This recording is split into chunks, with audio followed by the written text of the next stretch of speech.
the brief that we sort of came up with, that this was just a piece inspired by Byrd and to commemorate the anniversary, sort of the text I had nothing to do with. So how did you arrive on Psalm 19?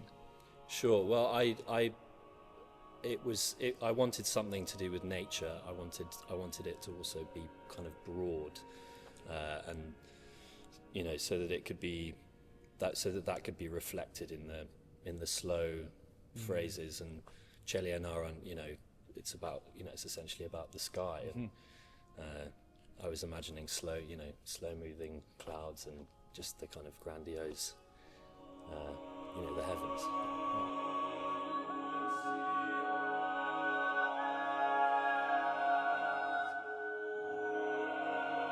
Why don't you tell us a little bit about your background as a singer and why sort of polyphonic music has been so important for you? Sure. Yeah. I was a chorister, very much in the Catholic tradition, and Renaissance polyphony was very much the bread and butter. I was brought up on that stuff, and I have a real passion for it, and it's bled into my composing in many ways.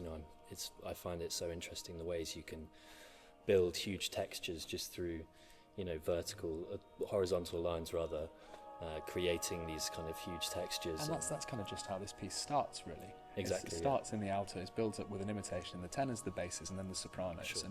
With a couple of wrong notes, it almost could be Byrd. Then it sort of expands out into something else. Yeah, absolutely. Yeah.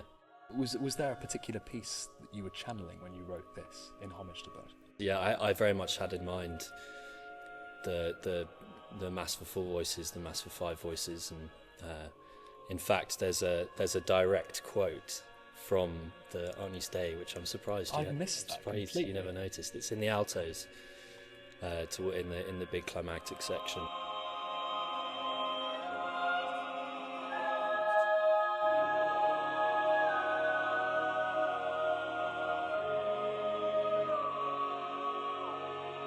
So I never told you that, but it's a lift. It's a lift from the beginning of the Agnus Dei, and I listened to that a lot, especially.